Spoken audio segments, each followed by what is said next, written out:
नमस्कार साथियों। आज की बतरावन में आपका स्वागत है। आज के प्रसंग में जो कहानी प्रस्तुत कर रहा हूँ बतरावन में, उसका शीर्षक है पिता का आशीर्वाद। कहानी का आनंद लीजिए और उसके मर्म को समझने का प्रयास कीजिए। यदि यह संदेश आप तक ठीक ठीक पहुँच जाता है और आप इसे और लोगों से साझा करेंगे तो मेरे बतरावन का उद्देश्य पूरा होता है। कहानी का आनंद लीजिए।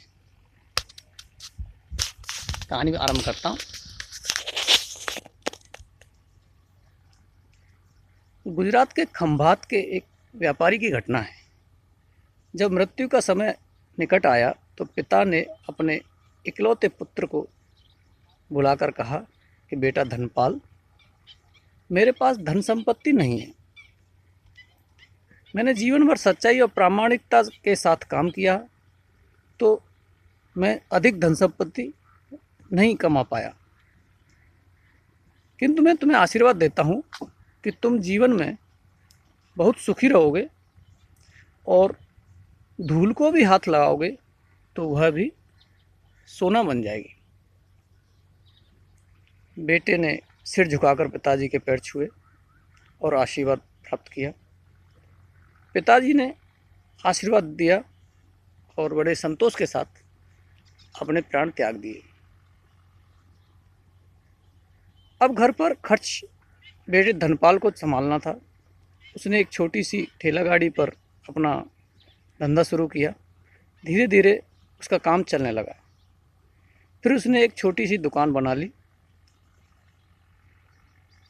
व्यापार जमा और आगे बढ़ा। कुछ दिनों बाद नगर के संपन्न लोगों में उसकी गिनती होने लगी। उसको विश्वास था कि यह सब मेरे पिता के आशीर्वाद का ही फल है, क्योंकि उन्होंने जीवन में अनेक दुख उठाए किंतु कभी धैर्य नहीं छोड़ा, श्रद्धा नहीं छोड़ी, प्रामाणिकता नहीं छोड़ी। इसलिए उनकी वाणी में बल था।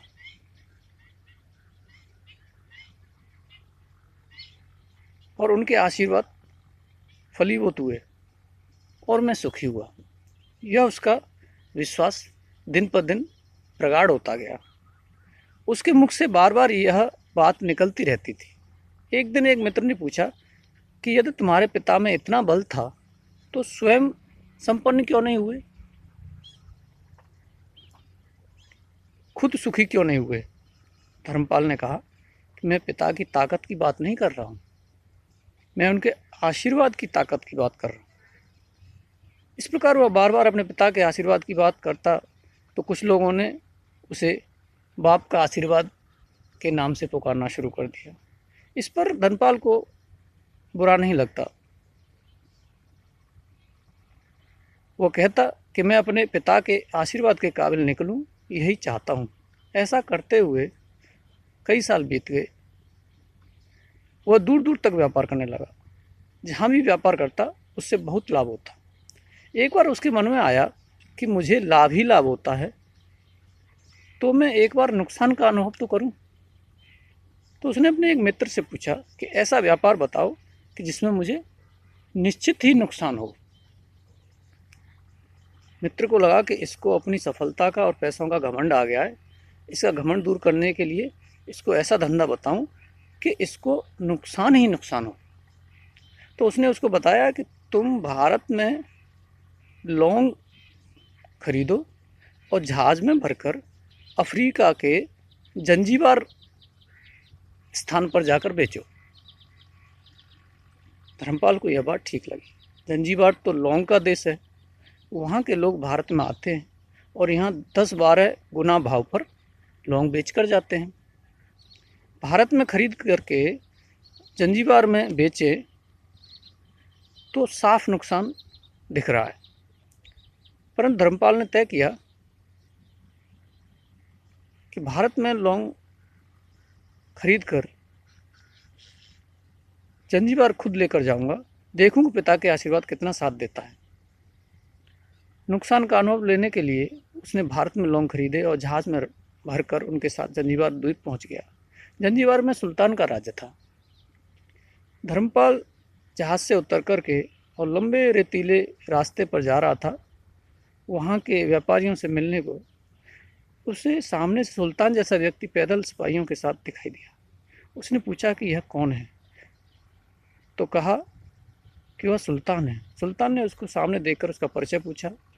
उसने कहा कि मैं भारत के गुजरात का एक व्यापारी हूँ और यहाँ पर व्यापार करने आया हूँ। सुल्तान ने उसको व्यापारी समझकर उसका आदर किया और उससे बात करने लगा। धर्मपाल ने देखा कि सुल्तान के साथ सैकड़ों सिपाही हैं, परंतु उनके हाथ में तलवार, बंदूक, कोई भी हथियार नहीं है, बस कुछ बड़ी बड़ी छलनियाँ हैं। उसको आश्चर्य हुआ। उसने विनम्रतापूर्वक सुल्तान से पूछा कि आपके सैनिक इतनी छलनी लेकर कहाँ जा रहे हैं। सुल्तान ने हंसकर कहा कि बात यह है कि आज सवेरे मैं समुद्र के तट पर घूमने आया था, तब मेरी उंगली में से एक अंगूठी कहीं निकलकर गिर गई। अब रेत में अंगूठी कहाँ गिरी पता नहीं, तो इसलिए मैं इन सैनिकों को साथ लेकर आया हूँ। यह रेत छान कर मेरी अंगूठी उसमें से तलाश करेंगे। धर्मपाल ने कहा, अंगूठी बहुत महंगी थी क्या? सुल्तान ने कहा, नहीं, उसमें बहुत अधिक कीमत वाले अनगिनत अंगूठी मेरे पास हैं, पर वह अंगूठी एक फ़कीर का आशीर्वाद है। मैं मानता हूँ कि मेरी सल्तनत इतनी मजबूत और सुखी उस फ़कीर के आशीर्वाद से है, इसलिए मैंने अपने मन में उस अंगूठी का मूल्य सल्तनत से भी ज़्यादा रखा है। इतना कहकर सुल्तान ने फिर पूछा कि बोलो सेठ, इस बार आप क्या माल लेकर आए हो? धर्मपाल ने कहा, लौंग। सुल्तान ने आश्चर्य का ठिकाना नहीं रहा। यह तो लौंग का ही देश है सेठ, यहाँ लौंग बेचने आए हो? किसने आपको ऐसी सलाह दी? जरूर वह आपका दुश्मन होगा। यहाँ तो एक पैसे में मुट्ठी भर लौंग मिलते हैं। यहाँ लौंग को कौन खरीदेगा और तुम क्या कमाओगे? धर्मपाल ने कहा कि मुझे यही देखना है कि यहाँ भी मुनाफा होता है या नहीं। मेरे पिताजी के आशीर्वाद से आज तक मैंने जो धंधा किया उसमें मुनाफा ही मुनाफा हुआ, तो अब मैं देखना चाहता हूँ कि उनके आशीर्वाद यहाँ भी फलते हैं या नहीं। सुल्तान ने पूछा कि पिता के आशीर्वाद, इसका क्या मतलब? धर्मपाल ने कहा कि मेरे पिता सारे जीवन ईमानदारी और प्रामाणिकता के साथ काम करते रहे, परंतु धन नहीं जमा सके। उन्होंने मरते समय मुझे भगवान का नाम लेकर मेरे सिर पर हाथ रखकर आशीर्वाद दिए थे कि तेरे हाथ में धूल भी सोना बन जाएगी। ऐसा बोलते बोलते धर्मपाल नीचे झुका और जमीन की रेत से एक मुट्ठी भर ऐसा कहते कहते धर्मपाल नीचे झुका और जमीन की रेत से एक मुट्ठी भरी और सम्राट सुल्तान के सामने मुट्ठी खोलकर उंगलियों के बीच से रेत नीचे गिराई, तो धर्मपाल और सुल्तान दोनों के आश्चर्य का पार नहीं रहा। उसके हाथ में एक हीरे जड़ित अंगूठी थी। यह वही सुल्तान की गुमी हुई अंगूठी थी। अंगूठी देखकर सुल्तान बहुत प्रसन्न हुआ। बोला, वाह खुदा, आपकी करामात का पार नहीं, आप पिता के आशीर्वाद को सच्चा करते हो। धर्मपाल ने कहा कि फकीर के आशीर्वाद को भी वही परमात्मा सच्चा करता है। सुल्तान और खुश हुआ, धर्मपाल को गले लगाया और कहा कि मांग सेठ, आज तू जो मांगेगा मैं तुझे दूंगा। धर्मपाल ने कहा कि आप 100 वर्ष तक जीवित रहो और प्रजा का अच्छी तरह से पालन करो, प्रजा सुखी रहे, इसके अलावा मुझे कुछ नहीं चाहिए। सुल्तान और अधिक प्रसन्न हो गया। उसने कहा कि सेठ, तुम्हारा सारा माल मैं आज खरीदता हूँ और तुम्हारी मुँह मांगी कीमत दूंगा। इस कहानी की सीख, इस कहानी से शिक्षा मिलती है कि पिता के आशीर्वाद हों तो दुनिया की कोई ताकत कहीं भी तुम्हें पराजित नहीं होने देगी।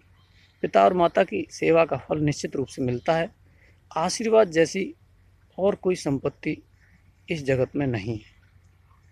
बालक के मन को जानने वाली माँ और भविष्य को संभालने वाले पिता, यही दुनिया के 2 महान ज्योतिषी हैं।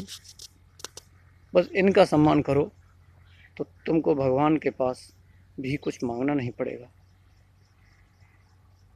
अपने बुजुर्गों का सम्मान करना और उनके आदेशों का पालन करना भगवान की सबसे बड़ी सेवा है। और आपके जीवन का सबसे बड़ा तप।